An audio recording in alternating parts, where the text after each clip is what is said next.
Cooperative എഡ്യൂടെക്കിൻ്റെ capital market ക്ലാസ്സിലേക്ക് സ്വാഗതം. Company corporation board accountant പരീക്ഷാ പരിശീലനത്തിൻ്റെ ഭാഗമായിട്ട് കേരള ഫിനാൻഷ്യൽ കോർപ്പറേഷൻ്റെ സിലബസ് പ്രകാരമുള്ള ക്ലാസ്സുകൾ തുടരുന്നു. ക്യാപിറ്റൽ മാർക്കറ്റ് എന്ന മൊഡ്യൂളിലെ, അതായത് മൊഡ്യൂള് 7 10 മാർക്കിന് നമ്മൾ ഇനി വളരെ കുറഞ്ഞ ഭാഗം മാത്രമേ കംപ്ലീറ്റ് ആക്കാനുള്ളൂ. ഈ ക്ലാസ്സിൽ ബുക്ക് ബിൽഡിംഗ് പ്രോസസ്സ് എന്ന ഭാഗമാണ് ഉൾപ്പെടുത്തിയത്. ക്ലാസ്സുകൾ ആദ്യമായിട്ട് കാണുന്നവർ ചാനൽ സബ്സ്ക്രൈബ് ചെയ്യുക. നോട്ടുകൾക്ക് വേണ്ടിയിട്ട് ടെലഗ്രാം ഗ്രൂപ്പ് ഫോളോ ചെയ്യുക. മുൻകാല ക്ലാസ്സുകൾ അതാത് പ്ലേലിസ്റ്റിൽ അല്ലെങ്കിൽ ഡിസ്ക്രിപ്ഷൻ ബോക്സിൽ ലഭ്യമാണ്. ഓരോ ക്ലാസ്സിന് ശേഷവും അതുമായി ബന്ധപ്പെട്ട MCQ ക്വസ്റ്റ്യനുകൾ തുടർന്നുള്ള വീഡിയോയിൽ അപ്ലോഡ് ചെയ്യാറുണ്ട്. ബുക്ക് ബിൽഡിംഗ് പ്രോസസ്സ് എന്താ എന്ന് നോക്കാം. ആദ്യം meaning. Book building is a method of price discovery used during the issuance of securities, IPO and FPO. IPO, FPO പ്രോസസ്സിൽ സെക്യൂരിറ്റി ഇഷ്യൂ ചെയ്യുമ്പോൾ അതിൻ്റെ വില നിർണ്ണയിക്കുന്ന പ്രോസസ്സിൻ്റെ ഒരു ടൈപ്പിനെയാണ് ബുക്ക് ബിൽഡിംഗ് ഇഷ്യൂ എന്ന് പറയാം, അല്ലെങ്കിൽ ബുക്ക് ബിൽഡിംഗ് എന്ന് പറയേണ്ടത്. സാധാരണയായിട്ട് ഫിക്സഡ് പ്രൈസ് ഇഷ്യൂ ഉണ്ടാവാറുണ്ട്, ബുക്ക് ബിൽഡിംഗ് ഇഷ്യൂ ഉണ്ടാവാറുണ്ട്. ഇവ രണ്ടും IPO പ്രൈസ് ഫിക്സേഷൻ മെത്തേഡുകളാണ്. അതിൽ ബുക്ക് ബിൽഡിംഗ് ഇഷ്യൂ എന്ന ഏരിയ മാത്രമാണ് ഈ ക്ലാസ്സിൽ ഉൾപ്പെടുത്തിയത്. അത് ആണ് സിലബസിൽ സൂചിപ്പിച്ചിട്ടുള്ളതും. ഫിക്സഡ് പ്രൈസ് ഇഷ്യൂ എന്നത് പേര് സൂചിപ്പിക്കുന്ന പോലെ തന്നെ ഒരു ഫിക്സഡ് പ്രൈസ് തന്നെ ആയിട്ടാണ് IPOയിൽ ആ ഷെയർ വരിക, അല്ലെങ്കിൽ സെക്യൂരിറ്റി വരിക.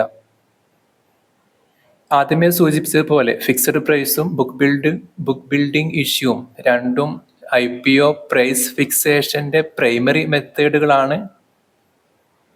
ഫിക്സഡ് പ്രൈസിൽ ഒരു സ്പെസിഫിക് പ്രൈസ് IPOന്റെ ഭാഗമായിട്ട് ആദ്യമേ സെറ്റ് ചെയ്തിട്ടുണ്ടാകും. ബുക്ക് ബിൽഡിംഗ് ഇഷ്യൂവിൽ ഒരു ഫിക്സഡ് പ്രൈസ് ഉണ്ടാവില്ല, ഒരു പ്രൈസ് ബാൻഡ് ഉണ്ടാവുക. ഉദാഹരണം പറയുകയാണെങ്കിൽ 100 രൂപ മുതൽ 110 രൂപക്കകം ബിഡ് ചെയ്യുക, അല്ലെങ്കിൽ അപ്ലൈ ചെയ്യാനുണ്ടാവുക. അതിനുശേഷം ആ പ്രോസസ്സ് തീർന്നിട്ട് ഒരു കട്ട് ഓഫ് പ്രൈസ് വരും. ആ പ്രൈസ് ആയിരിക്കും യഥാർത്ഥത്തിൽ IPO പ്രൈസ് ആയിട്ട് പിന്നീട് വരും. അത് IPO പ്രോസസ്സിന്റെ അവസാനമേ വരുള്ളൂ. ഫിക്സഡ് പ്രൈസിൽ ആദ്യമേ നമുക്ക് IPOന്റെ പ്രൈസ് അറിയാം, അത് ഫിക്സഡ് ആയതിനാൽ. ബുക്ക് ബിൽഡിംഗ് പ്രോസസ്സിലൂടെ ആണെങ്കിൽ ഒരു ഫിക്സഡ് പ്രൈസ് ഉണ്ടാവില്ല, ഒരു പ്രൈസ് ബാൻഡാണ് ഉണ്ടാവുക. പിന്നീട് എല്ലാവരും ബിഡ് ചെയ്ത് കഴിഞ്ഞിട്ട് ഡിമാൻഡ് സപ്ലൈ മെക്കാനിസം തീരുമാനിക്കും എന്താണ് കട്ട് ഓഫ് പ്രൈസ് എന്നത്. അപ്പോൾ മാത്രമേ ആ പ്രൈസ് അറിയാൻ സാധിക്കുള്ളൂ. ആ പ്രൈസ് ഈ പ്രൈസ് ബാൻഡിന്റെ അകത്താണ് വരിക.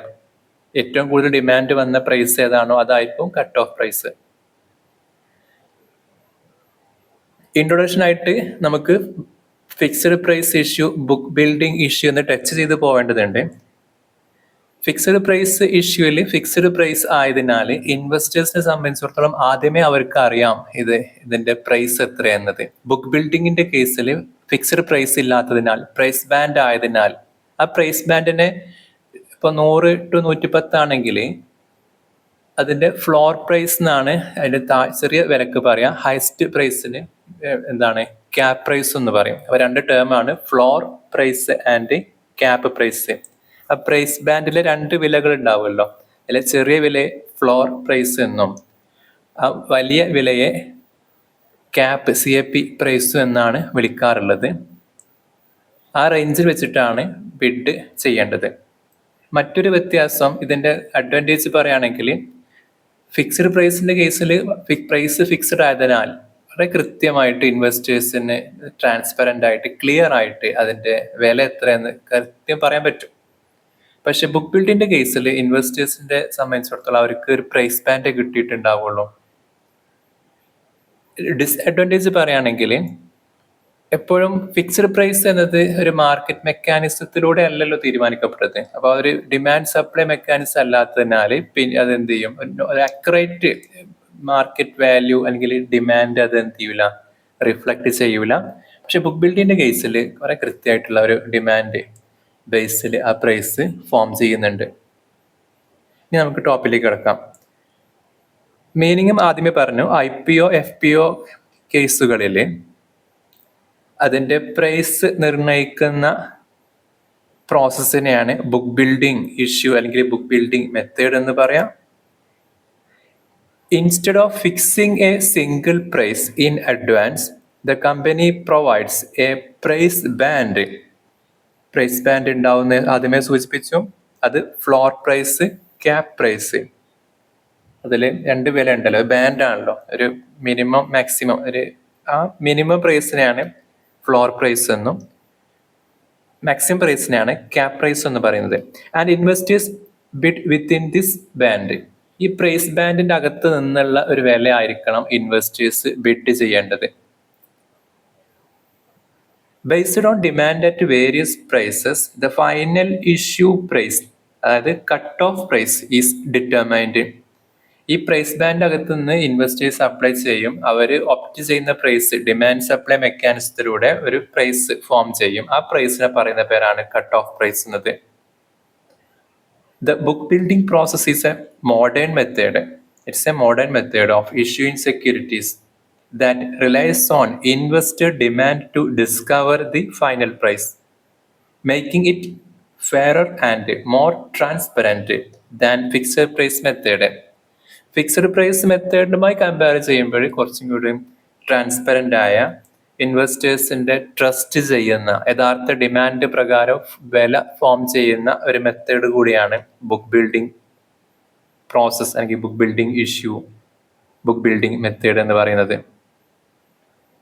This ensure a fair valuation by reflecting market demand rather than company merchant banker assumption എന്ന് പറഞ്ഞത്, ഫിക്സഡ് പ്രൈസിൽ കമ്പനി മെർച്ചന്റ് ബാങ്ക് ആണ് ആ ഫിക്സഡ് പ്രൈസ് ഫോം ചെയ്യുന്നത്. അപ്പൊ അതിലേറെ നല്ല രീതിയിൽ ഒരു നല്ലൊരു വാല്യുവേഷൻ, ഫെയർ വാല്യുവേഷനിലൂടെ ആണ് എന്ത് കിട്ടുക, ഡിമാൻഡ് ബേസിൽ നല്ലൊരു വാല്യുവേഷൻ ആയിരിക്കും എന്ത് നൽകുക, ഫിക്സഡ് ബുക്ക് ബിൽഡിംഗ് പ്രോസസ്സിലൂടെ ഉള്ള വില നൽകുക. ഇനി who are the parties involved in book building process. Book building പ്രോസസ്സിൽ ആരെല്ലാം മെയിനായിട്ട് വരുന്ന പ്ലേയേഴ്സ്. ഒന്ന്, ഇഷ്യൂയിങ് കമ്പനിയാണ്. ഏത് കമ്പനിയാണോ IPO FPO നടത്തുന്നത്, ആരാണോ സെക്യൂരിറ്റി ഇഷ്യൂ ചെയ്യാൻ പോകുന്നത്, അവരെയാണ് ഇഷ്യൂവർ കമ്പനി എന്ന് പറയുന്നത്. The company rising fund. മറ്റ് ഒരു ടീം, ഒരു party book running lead manager ആണ്, BRLM, book running lead manager. ഈ ലീഡ് മാനേജർ എന്ന് സൂചിപ്പിക്കാറുണ്ട്. എന്ന് പറഞ്ഞാൽ merchant banker managing the issue. Book building പ്രോസസ്സിൽ ഏറ്റവും വലിയ റോളുള്ള ഒരു ടീം കൂടിയാണ് ബുക്ക് റണ്ണിംഗ് ലീഡ് മാനേജർ. ഇവരാണ് ഈ IPO FPO പ്രോസസ്സ് മാനേജ് ചെയ്യുന്നത്, അതിനെ സപ്പോർട്ട് ചെയ്യുന്നത്. നമ്മൾ മെർച്ചന്റ് ബാങ്കർ എന്നൊക്കെ വിളിക്കുന്ന ആ പാർട്ടി കൂടിയാണ് എന്ത്, ബുക്ക് ബിൽഡിംഗ് ലീഡ് മാനേജർ അല്ലെങ്കിൽ lead manager. Book building lead മാനേജർക്ക് വലിയ റോൾ ഉണ്ടെന്ന് ആദ്യമേ സൂചിപ്പിച്ച് അവരെ ലീഡ് മാനേജർ എന്ന് വേണമെങ്കിൽ പറയാം. ഇവർ ഫിനാൻഷ്യൽ ഇൻസ്റ്റിറ്റ്യൂഷൻ ആണ്. അതായത് ഇൻവെസ്റ്റ്മെന്റ് ബാങ്ക്, മെർച്ചന്റ് ബാങ്ക് എന്ന് വിളിക്കുന്ന ഒരു കാറ്റഗറി ഉണ്ടല്ലോ, അവരാണ് ശരിക്കും എന്ത്, ബുക്ക് ബിൽഡിംഗ് ലീഡ് മാനേജർ എന്ന ലീഡ് മാനേജർ. ഇൻവെസ്റ്റ്മെന്റ് ബാങ്ക് അല്ലെങ്കിൽ മെർച്ചന്റ് ബാങ്ക് ആണ് ശരിക്കും ഈ പറയുന്ന ഫിനാൻഷ്യൽ ഇൻസ്റ്റിറ്റ്യൂഷൻ. അവരാണ് ബുക്ക് ബിൽഡിംഗ് അല്ലെങ്കിൽ ഈ ബുക്ക് ബിൽഡിംഗ് പ്രോസസ് ലീഡ് ചെയ്യുന്നത്. പിന്നെ മെയിനായിട്ട് ലീഡ് ചെയ്യുക എന്ന് പറയുമ്പോൾ ഇത് പബ്ലിക്കിന് ഓഫർ ചെയ്യുന്നത് IPOയിലൂടെ അല്ലെങ്കിൽ FPOയിലൂടെ, പിന്നെ അതിൻ്റെ ഡിമാൻഡ് അസസ് ചെയ്യുന്നതും അതിൻ്റെ പ്രൈസ് ഡിസ്കവറി വളരെ ക്രൂഷ്യൽ റോളാണ് ഇവിടെ. അതിൻ്റെ ഒക്കെ പിറകിൽ പ്രവർത്തിക്കുന്നതും, പിന്നെ മാർക്കറ്റ് റെഗുലേറ്റേഴ്സ് ഉണ്ട്, റെഗുലേഷൻസ് ഒക്കെ ഉണ്ട്, അപ്പോൾ അതൊക്കെ ഫോളോ ചെയ്യുന്നുണ്ടെന്ന് ഉറപ്പ് വരുത്തേണ്ടതും, അങ്ങനെ ഷെയർ അലോക്കേറ്റ് ചെയ്യേണ്ടതൊക്കെ ഈ പറയുന്ന ലീഡ് മാനേജറാണ്. ലീഡ് മാനേജർക്ക് വേറെയും റോളുകളുണ്ട്. പിന്നെ ഇതിന് വേണ്ട പരസ്യങ്ങളും റോഡ് ഷോ അതുപോലുള്ള മാർക്കറ്റിംഗ് ആക്ടിവിറ്റീസ് ഒക്കെ നടത്തേണ്ടത് ഈ പറഞ്ഞ BRLM ആണ്. പിന്നെ അവർക്ക് വലിയ റോള് ഈ IPO FPO പ്രോസസ്സിലുണ്ട്. കാര്യങ്ങളെ കോർഡിനേറ്റ് ചെയ്യേണ്ടത്, പ്രത്യേകിച്ചും ഇവിടെ ഷെയറുകൾ അല്ലെങ്കിൽ അണ്ടർറൈറ്റേഴ്സ് ഉണ്ട്, പിന്നെ രജിസ്ട്രാർ ഉണ്ട്, മാത്രമല്ല ബ്രോക്കേഴ്സ് ഉണ്ട്. അപ്പോൾ ഇവരൊക്കെ കോർഡിനേറ്റ് ചെയ്യേണ്ടതും ഒരു ഇന്റർമീഡിയറ്റ് ആയിട്ട് പ്രവർത്തിക്കേണ്ടതൊക്കെ ശരിക്കും ഈ ലീഡ് മാനേജറാണ്. അലോട്ട്മെന്റ് പ്രോസസ് നടത്തേണ്ടവരാണ്. അതിനുശേഷമുള്ള പോസ്റ്റ് ഇഷ്യൂ ആക്ടിവിറ്റീസ് ഉണ്ടാവും. പിന്നെ റീഫണ്ട്, കിട്ടാത്തവർക്ക് റീഫണ്ട് ചെയ്യേണ്ടി വരും ഫണ്ട്. അതുപോലുള്ള കാര്യങ്ങളൊക്കെ ചെയ്യൽ ഈ പറയുന്ന BRLM എന്ന ബുക്ക് റണ്ണിംഗ് ലീഡ് മാനേജർ ആണ്. അപ്പോൾ ഇവർക്ക് വലിയ റോൾ ഉണ്ട് ഞാൻ സൂചിപ്പിച്ചു. സിൻഡിക്കേറ്റ് മെമ്പേഴ്സ്, ബ്രോക്കേഴ്സ്, അതായത് കളക്ട് ബിഡ് ഫ്രം ഇൻവെസ്റ്റേഴ്സ് അവരുടെ ബ്രോക്കറിലൂടെയാണ് ഇത് അപ്ലൈ ചെയ്യുക, ഈ പറഞ്ഞ പ്രൈസ് റേഞ്ച് ഒക്കെ ചെയ്യുക. പക്ഷെ മാനേജ് ചെയ്യുന്നത് BRLM ആണെങ്കിലും അതിന്റെ ഒരു വിൻഡോ ഒക്കെ പ്രൊവൈഡ് ചെയ്യുന്നത് ഈ പറഞ്ഞ ബ്രോക്കേഴ്സിലൂടെ ആയിരിക്കാം, അല്ലെങ്കിൽ സിൻഡിക്കേറ്റ് മെമ്പേഴ്സിലൂടെ ആയിരിക്കും. ഇൻവെസ്റ്റേഴ്സ് ആണ് പിന്നെ വരുന്ന പ്രധാനപ്പെട്ട മറ്റൊരു ടീം. ഇൻവെസ്റ്റേഴ്സ് പല രീതിയിലുണ്ടല്ലോ. നമ്മൾ മുമ്പ് സൂചിപ്പിച്ച ഇൻസ്റ്റിറ്റ്യൂഷൻസ് ഇൻവെസ്റ്റേഴ്സ് ഉണ്ട്, HNIs അതായത് ഹൈ നെറ്റ് വർത്ത് ഇൻഡിവിജ്വൽസ് ഉണ്ട്, റീറ്റെയിൽ ഇൻവെസ്റ്റേഴ്സ് ഉണ്ട്, അങ്ങനെ പല രീതിയിലുള്ള ഇൻവെസ്റ്റേഴ്സ് ഉണ്ട്. അപ്പോൾ ഇവരാണ് മറ്റൊരു ടൈപ്പ്. ഇപ്പൊ ഇൻസ്റ്റിറ്റ്യൂഷൻ ഇൻവെസ്റ്റേഴ്സ് എന്ന് പറയുമ്പോഴും ലാർജ് സ്കെയിൽ ഇൻവെസ്റ്റേഴ്സ് ആണ്. അത് നമ്മൾ പറയാറുള്ള മ്യൂച്വൽ ഫണ്ടുകൾ, പെൻഷൻ ഫണ്ടുകൾ, ഇൻഷുറൻസ് കമ്പനികൾ, ബാങ്കുകൾ, ഹെഡ്ജ് ഫണ്ടുകൾ, അതേപോലെ സോവറിയൻ വെൽത്ത് ഫണ്ടുകൾ, ഇവരൊക്കെയാണ് ഇൻസ്റ്റിറ്റ്യൂഷൻ ഇൻവെസ്റ്റേഴ്സ് അറിയപ്പെടുന്നത്. വമ്പൻ വലിയ ഇൻവെസ്റ്റ്മെന്റ്, വലിയ ഓളത്തിലൂടെ ട്രേഡ് ചെയ്യുന്ന ഒരു ടീമാണ് ഇവരും IPO പ്രോസസ്സിൽ അപ്ലൈ ചെയ്യാൻ വരാറുണ്ട്. മറ്റൊന്ന് HNI എന്ന് പറയുമ്പോൾ ഹൈ നെറ്റ് വർത്ത് ഇൻഡിവിജ്വൽസ് ആണ് എന്ന് പറയുമ്പോൾ വെൽത്തി ഇൻഡിവിജ്വൽസ് ഉണ്ടാവുമല്ലോ, ഹൈ ഇൻവെസ്റ്റബിൾ കപ്പാസിറ്റി ഉള്ള. പിന്നെ ഇന്ത്യയെ സംബന്ധിച്ചിട്ട് പറയുകയാണെങ്കിൽ 2 CR നെറ്റ് വർത്ത് അല്ലെങ്കിൽ 50 lakh ഫിനാൻഷ്യൽ അസറ്റ്സ് ഒക്കെ ഉള്ള ഇത്തരം ഇൻഡിവിജ്വൽസിനെ പറയുന്ന പേരാണ് ഹൈ നെറ്റ് വർത്ത് ഇൻഡിവിജ്വൽസ്. അവരും വൻതോതിൽ ലാർജ് സൈസിൽ സ്റ്റോക്ക് അല്ലെങ്കിൽ ബോണ്ട്, പ്രൈവറ്റ് ഇക്വിറ്റി, സ്റ്റാർട്ടപ്സിലൊക്കെ എന്ത് ചെയ്യാറുണ്ട്, ഇൻവെസ്റ്റ് ചെയ്യാറുണ്ട്. അതിന്റെ ഒരു ഉയർന്ന ഇനാണ് അൾട്രാ HNIs എന്ന് പറയാറുണ്ട്. എക്സ്ട്രീംലി ഹൈ നെറ്റ് വർത്ത് ഉള്ള ഇൻഡിവിജ്വൽസിനെയാണ് എന്താ പറയല്, അൾട്രാ HNIs എന്നൊക്കെ പറയാറുണ്ട്. പിന്നെ ഇവിടെ സൂചിച്ച പോലെ റിറ്റെയിൽ ഇൻവെസ്റ്റേഴ്സ് ആണ് നോർമലി ആളുകൾ ഈ കാറ്റഗറിയിലാണ് വരാറുള്ളത്. റിറ്റെയിൽ ഇൻവെസ്റ്റേഴ്സ് എന്ന് പറയുമ്പോഴും അവര് പ്രത്യേകത അവരെപ്പോഴും 2 lakh ബിലോ ആയിരിക്കും അവരെന്ത് ചെയ്യാം. അതുവരെയുള്ള ഇൻവെസ്റ്റേഴ്സിനെയാണ് റിറ്റെയിൽ ഇൻവെസ്റ്റേഴ്സ് എന്ന് പറയാം. സാധാ കോമൺ പീപ്പിൾ പിന്നെ ടീം അത്തരം ആളുകളൊക്കെ ഈ കാറ്റഗറിയിലാണ് വരിക. സ്മാൾ സ്കെയിൽ ഇൻവെസ്റ്റ്മെന്റ് കാറ്റഗറിയാണ് ഇത്. ഇപ്പൊ ഇവരാണ് മെയിൻ ആയിട്ട് വരുന്ന പാർട്ടികൾ. നമുക്ക് ഒന്നുകൂടി നോക്കാം. ബുക്ക് ബിൽഡിംഗ് പ്രോസസ്സ് എന്ന് പറഞ്ഞാൽ IPOയില് പ്രൈസ് ഫിക്സ് ചെയ്യുന്ന ഒരു ടൈപ്പ് ഓഫ് മെത്തേഡാണ് ബുക്ക് ബിൽഡിംഗ്. മറ്റൊന്നുള്ളത് ഫിക്സഡ് പ്രൈസ് മെത്തേഡാണ്. അത് ഫിക്സഡ് പ്രൈസ് മെത്തേഡിനേക്കാൾ ട്രാൻസ്പെറന്റ് ആണെന്നും കുറച്ചും കൂടി കറക്റ്റ് വാല്യുവേഷൻ നൽകുന്ന പ്രൈസ് ഫോം ചെയ്യുന്ന ഒരു മെത്തേഡ് ആണെന്നൊക്കെ സൂചിപ്പിച്ചു. പിന്നെ കറക്റ്റ് ഡിമാൻഡ് മാർക്കറ്റ് മെക്കാനിസം ആണ് ഇവിടെ പ്രൈസ് ഫോം ചെയ്യുന്നത്. ഒരു പ്രൈസ് ബാൻഡ് ആദ്യമേ ഇഷ്യൂസ് പറയും. ആ ബാൻഡിനകത്തുള്ള ഒരു കറക്റ്റ് പ്രൈസ് ഡിമാൻഡ് സപ്ലൈ വെച്ചിട്ട് എന്ത് ചെയ്യും, ബുക്ക് ബിൽഡിലൂടെ ഫോം ചെയ്യും. മെയിൻ ആയിട്ട് വരിക issuer company, lead manager, syndicate members അല്ലെങ്കിൽ ബ്രോക്കേഴ്സ്, ഇൻവെസ്റ്റേഴ്സ് എന്നീ പാർട്ടികളാണ് ഇവിടെ ഉണ്ടാവുക.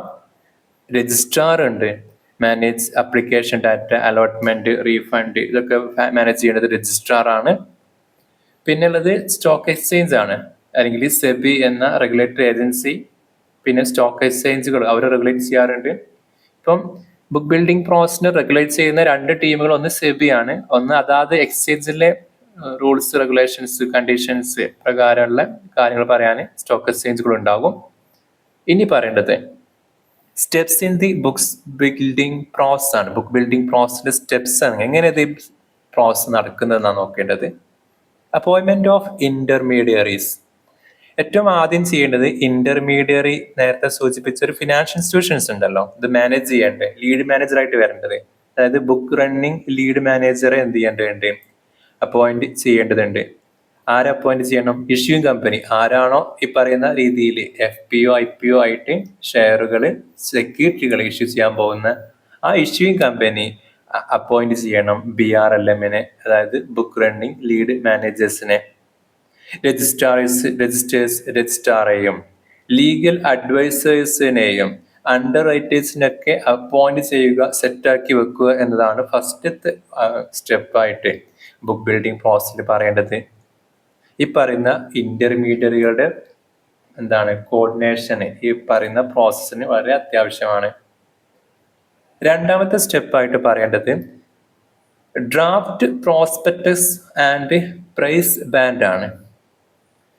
നമ്മൾ മുമ്പേ സൂചിപ്പിച്ചാണ് ഡ്രാഫ്റ്റ് പ്രോസ്പെക്ടസിന് draft red herring prospectus DRHP എന്ന് പറയാറുണ്ട്. ഡീറ്റെയിൽഡ് ആയിട്ട് മുൻകാല ക്ലാസ്സുകൾ സൂചിപ്പിച്ചാണ് പ്ലേലിസ്റ്റ് നോക്കുക. അത് ഡ്രാഫ്റ്റ് പ്രോസ്പെക്ടസ് ഉണ്ടാക്കുക എന്നതാണ് രണ്ടാമത്തെ സ്റ്റെപ്പ്. കമ്പനി അത് ഫയൽ ചെയ്യേണ്ടതുണ്ട് സെബിയിൽ. അത് ഡ്രാഫ്റ്റ് ആവുന്ന സമയത്ത് അതിന്റെ ഡ്രാഫ്റ്റ് റെഡ് ഹെറിംഗ് പ്രോസ്പെക്ടസ് എന്ന് പറയാം. ആ draft red herring prospectus mention ചെയ്യും ഈ പറയുന്ന ഡീറ്റെയിൽസുകൾ, അതായത് എത്ര ഷെയർ അല്ലെങ്കിൽ എത്രയാണ്, ഏത് സെക്യൂരിറ്റി, ഏത് ടൈപ്പ്, എത്ര എണ്ണം, അതിന്റെ ഉദ്ദേശ ലക്ഷ്യങ്ങൾ എന്തൊക്കെ, എന്തിനാണ് ഫണ്ട് റേസ് ചെയ്യുന്നത്, അത് സെബിന്റെ റെഗുലേഷൻ ആണ്, എന്തിനാണ് ഫണ്ട് റേസ് ചെയ്യുന്നത് വ്യക്തമാക്കണം. അതിന് തന്നെയാണ് അത് ഉപയോഗിച്ചത് എന്നതും പിന്നെ സെബിന്റെ പരിശോധനയ്ക്ക് വിധേയമാണ്. ഫണ്ട് കളക്ട് ചെയ്ത ശേഷം അത് എങ്ങനെ വിനിയോഗിച്ചു എന്നതും ബോധ്യപ്പെടുത്തേണ്ടതുണ്ട് ഇവിടെ. ഒബ്ജക്റ്റീവ്സ്, പ്രൈസ് ബാൻഡ് ഒക്കെ എവിടെ സൂചിപ്പിക്കാറുണ്ട്? റെഡ് ഹെറിംഗ് പ്രോസ്പെക്ടസ് സൂചിപ്പിക്കാറുണ്ട്. പ്രൈസ് ബാൻഡ് എന്ന് പറയുമ്പോൾ ഫ്ലോർ പ്രൈസ്, ക്യാപ് പ്രൈസ് എന്നീ 2 പ്രൈസ് ആയിരിക്കുമല്ലോ പ്രൈസ് ബാൻഡിന്റെ ഭാഗമായിട്ട് ഉണ്ടാവുക. അപ്പൊ ഇത്രയാണ് സ്റ്റെപ്പ് 2 ആയിട്ട് വരിക. ഇപ്പൊ നേരത്തെ സൂചിപ്പിച്ച പോലെ ഒരു പ്രൈസ് ബാൻഡ് എല്ലാ IPOക്കും പറയാറുണ്ട്, ബുക്ക് ബിൽഡിംഗ് പ്രോസസ്സിലൂടെ ആണെങ്കിൽ.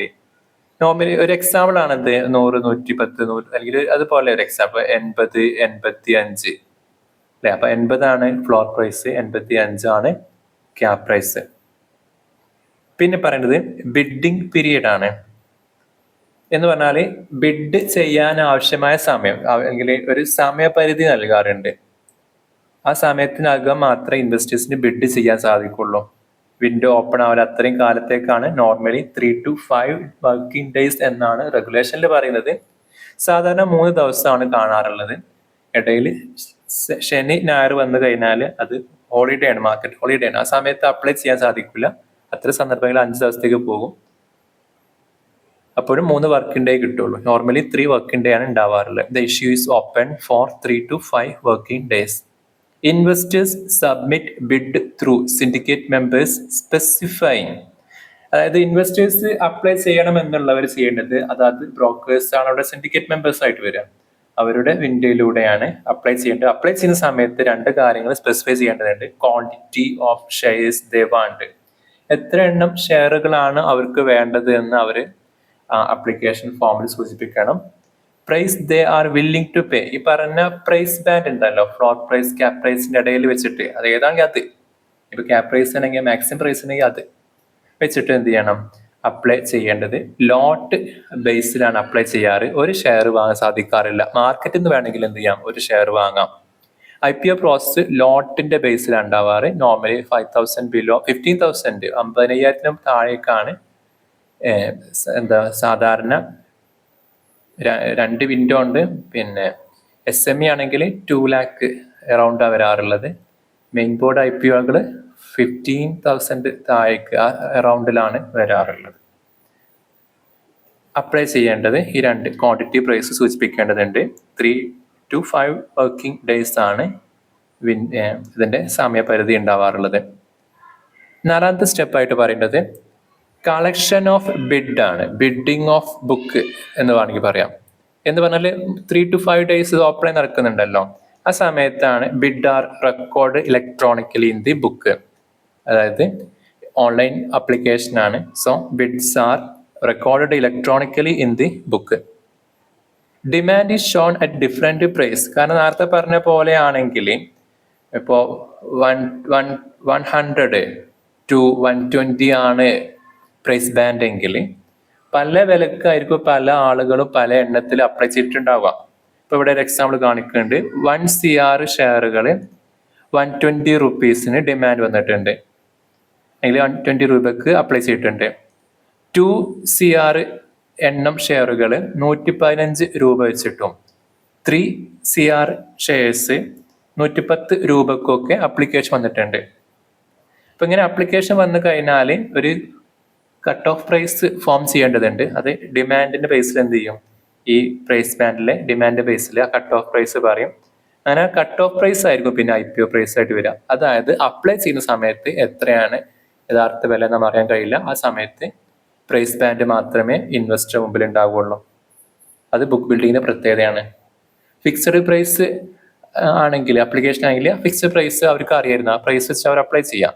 Determination of cut off price. അപ്പൊ അടുത്ത ക്വസ്റ്റ്യൻ, എങ്ങനെയാണ് കട്ട് ഓഫ് പ്രൈസ് ഡിറ്റർമിൻ ചെയ്യാൻ? ഞാൻ നേരത്തെ പറഞ്ഞ ഡിമാൻഡ് ബേസിലാണ്. Based on cumulative demand.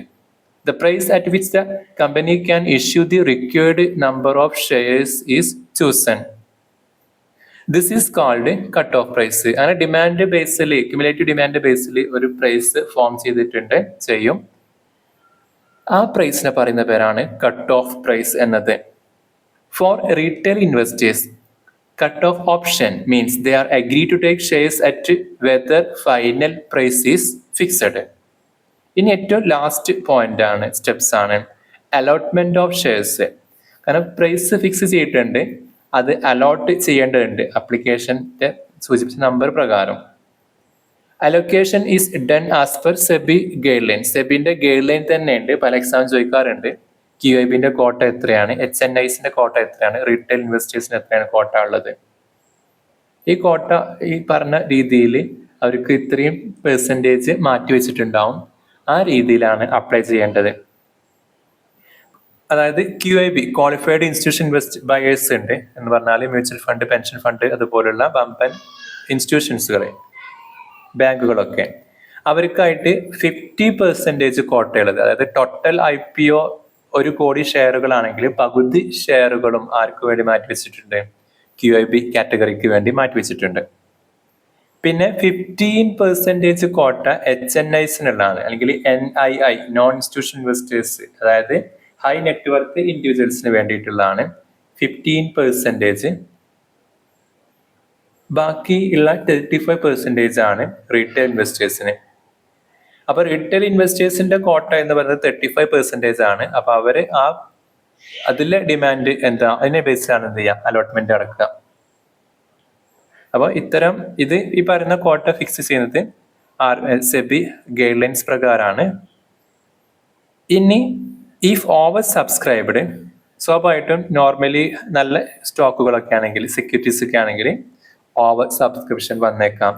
അത്ര സമയത്ത് allotment is done proportionately or by lottery in retail.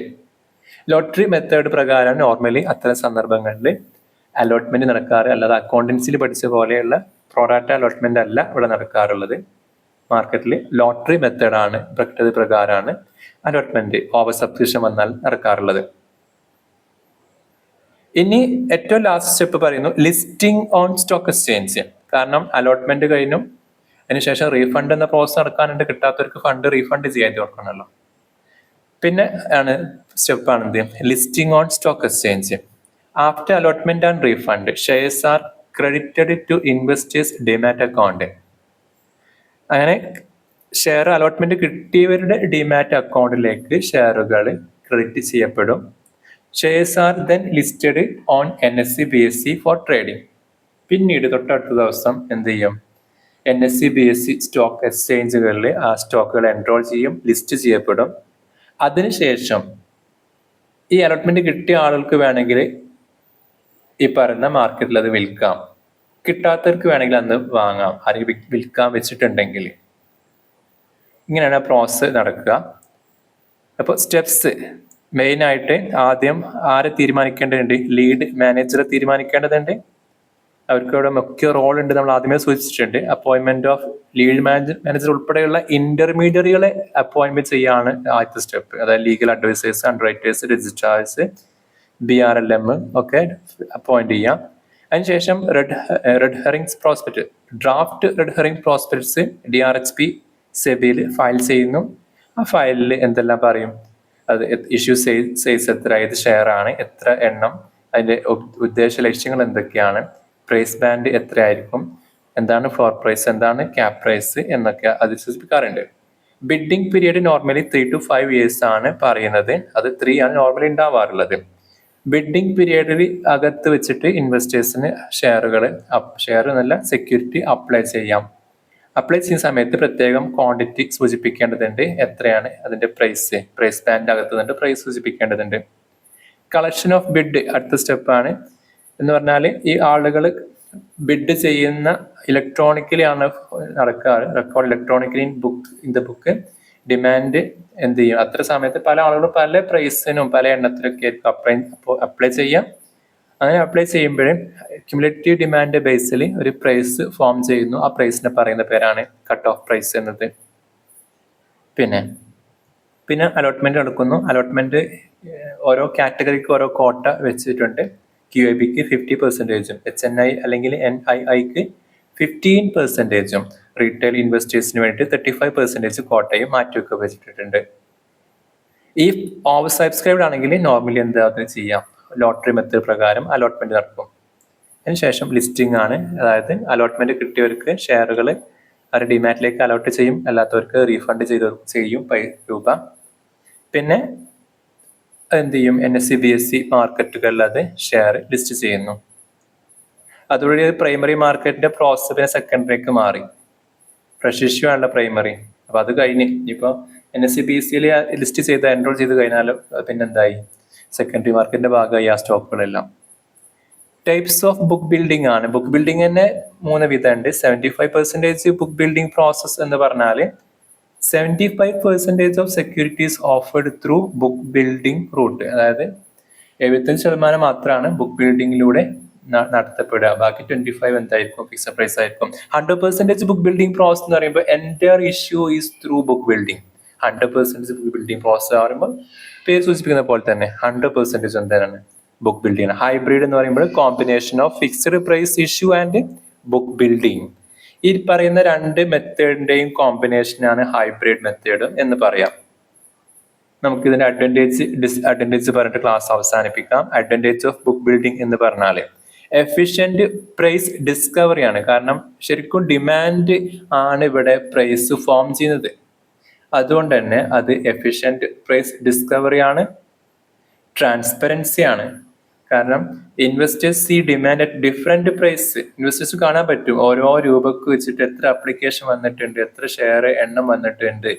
അത് ഓരോ ദിവസത്തെ ഓരോ കാറ്റഗറി വൈസ് എത്ര മടങ്ങ് അപേക്ഷകരുണ്ട്, ടോട്ടൽ എത്ര ഉണ്ട് എന്നൊക്കെ ഇത് ഓൺലൈൻ ആയതുകൊണ്ട് തന്നെ എല്ലാ ആളുകൾക്കും ഇൻവെസ്റ്റേഴ്സിന് അത് അറിയാൻ പറ്റാറുണ്ട്. അത് ട്രാൻസ്പെറൻസിന്റെ ഭാഗമാണ്. ഫ്ലെക്സിബിലിറ്റി ആണ്. Investors can revise cancel bid during the bidding period. Just നമ്മൾ അപ്ലൈ ചെയ്തു, പിന്നെ തോന്നുകയാണ് വില ഒന്ന് കയറ്റി വെക്കേണ്ടതുണ്ട്, കൂട്ടി വെക്കേണ്ടതുണ്ട്, അങ്ങനെയാണെങ്കിൽ ക്യാൻസൽ ചെയ്യാം, അല്ലെങ്കിൽ മോഡിഫൈ ചെയ്തിട്ട് ചെയ്യാം, അല്ലെങ്കിൽ ക്യാൻസൽ ചെയ്യാനൊക്കെ ഓപ്ഷൻസ് ഉണ്ട്. അത്രയും ഫ്ലെക്സിബിൾ ആണ് ഈ പ്രോസസ്. Better for issuer. കാരണം ഇഷ്യൂവറെ സംബന്ധിച്ചിടത്തോളം അവരെ കറക്റ്റ് വില ഡിമാൻഡ് അനുസരിച്ച് എത്രയാണ് ആ ഷെയറിന് വില അത് കിട്ടും. അപ്പോൾ പിന്നീട് മാർക്കറ്റിൽ വലിയ ഫ്ലക്ച്വേഷൻ ആ സ്റ്റോക്കിന് ഉണ്ടാവില്ല. കറക്റ്റ് വിലയല്ല കോട്ട് ചെയ്യാതെയാണ് വന്നതെങ്കിൽ പിന്നെ മാർക്കറ്റ് കറക്റ്റ് ചെയ്യും.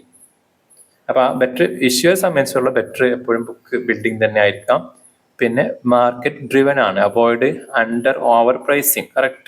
കറക്റ്റ് വാല്യൂഷൻ അത് ഫോം ചെയ്തു. അപ്പോൾ പ്രശ്നമുണ്ട്, ഈ പ്രൈസ് ബാൻഡിന്റെ അകത്തുള്ള പ്രൈസാണ് ഫോം ചെയ്യുന്നത്. പ്രൈസ് ബാൻഡ് ചിലപ്പോൾ ഒരു വലിയ പ്രൈസ് ബാൻഡ് ഒക്കെ വന്നു കഴിഞ്ഞാൽ, വലിയ ബാൻഡ് എന്നല്ല, ഉയർന്ന വിലക്കുള്ള ഇതിനൊട്ടും യോജിക്കാത്ത ഒരു പ്രൈസ് ബാൻഡ് ആണെങ്കിൽ പിന്നീട് മാർക്കറ്റ് കറക്റ്റ് ചെയ്യും. ലിമിറ്റേഷൻസ് നോക്കാം. കോംപ്ലക്സിറ്റി ആണ്. Hard for small investors to understand book building. അതൊരു ലിമിറ്റേഷൻ ആയിട്ട് പറയുന്നുള്ളൂ. അവർക്ക് അവരെ വിൻഡോയിൽ അവർക്ക് അർഹതപ്പെട്ട കോട്ട പ്രകാരം അവർക്ക് അപ്ലൈ ചെയ്യാവുന്നതേ ഉള്ളൂ. അത്ര കോംപ്ലിക്കേറ്റ് ഒന്നല്ല വിഷയം. പിന്നെ ഇൻസ്റ്റിറ്റ്യൂഷണൽ ഇൻവെസ്റ്റേഴ്സ് ഇൻഫ്ലുവൻസ് ഉണ്ട്. അത് വലിയൊരു ഘടകമാണ്. QIB often dominant price discovery. കാരണം QIB അപ്ലിക്കേഷൻസ് അതിനനുസരിച്ചായിരിക്കും മിക്കവാറും ഇതിന്റെ റൂട്ട് പോവുക. അവർക്ക് അതിൽ ഇൻഫ്ലുവൻസ് ചെയ്യാൻ പറ്റാറുണ്ട്. സ്പെക്കുലേറ്റീവ് ഡിമാൻഡ് എന്നത് മറ്റൊരു ഇഷ്യൂ ആണ്, മറ്റൊരു ഡിഫക്റ്റ് ആണ്. Over subscription may artificially inflate price. കാരണം അപേക്ഷകരുടെ എണ്ണം ഓരോ 1, 2, 3 3 ഡേ ആണ് ഓപ്പൺ ആയിട്ട് കിടക്കുന്നത് അപ്ലൈ ചെയ്യാന്. ഇപ്പൊ ഫസ്റ്റ് ഡേയിൽ എത്ര ആപ്ലിക്കേഷൻസ് ഉണ്ട്, സെക്കൻഡ് ഡേ എത്ര ഉണ്ട്, ഓരോ കോട്ട വൈസ് എത്ര ഉണ്ട് എന്നൊക്കെ അറിയാൻ പറ്റും. അപ്പൊ അതൊക്കെ വേണമെങ്കിൽ എന്ത് ചെയ്യാം, ഇൻഫ്ലുവൻസ് ചെയ്യപ്പെട്ടേക്കാം. കൂടുതൽ അപേക്ഷകർ ഈ IPO ഒക്കെ ഉണ്ട്. അപ്പൊ അപേക്ഷിക്കാൻ വിചാരിക്കുക ആള് പോലും അപേക്ഷിച്ചേക്കാം. കാരണം നല്ല ഡിമാൻഡ് ഉണ്ടല്ലോ, പിന്നെ ലിസ്റ്റിംഗ് ഗെയിൻ കിട്ടാൻ ചാൻസ് ഉണ്ടാവും എന്നൊക്കെ വിചാരിച്ചിട്ടും അപേക്ഷിക്കാം എന്ന അത്ര ഇൻഫ്ലുവൻസ് ഇത് ഉണ്ടാക്കിയേക്കാം. കോസ്റ്റ്ലി പ്രോസസ് ആണ്. Involve heavy expense on intermediaries. അതുകൊണ്ടാണല്ലോ ഫ്ലോട്ടേഷൻ കോസ്റ്റ് ഒക്കെ വിളിക്കുന്നത്. പിന്നെ എന്താണ്, ഡെപ്റ്റ് ആണ് നല്ലതെന്നൊക്കെ പറയാറുണ്ടല്ലോ, അല്ലെങ്കിൽ അത്തരം ഇതിന് കോസ്റ്റ് കുറവെന്നൊക്കെ പറയാവുന്നത് ഈ കാരണം കൊണ്ടാണ്. ഇത്രയാണ് ബുക്ക് ബിൽഡിംഗ് പ്രോസസ് എന്ന ഭാഗത്ത് നമുക്ക് പറയേണ്ടത്. ഇതുമായി ബന്ധപ്പെട്ട MCQ ക്വസ്റ്റ്യനുകൾ തൊട്ടടുത്ത ക്ലാസ്സിൽ അപ്ലോഡ് ചെയ്യാം. Thanks for watching.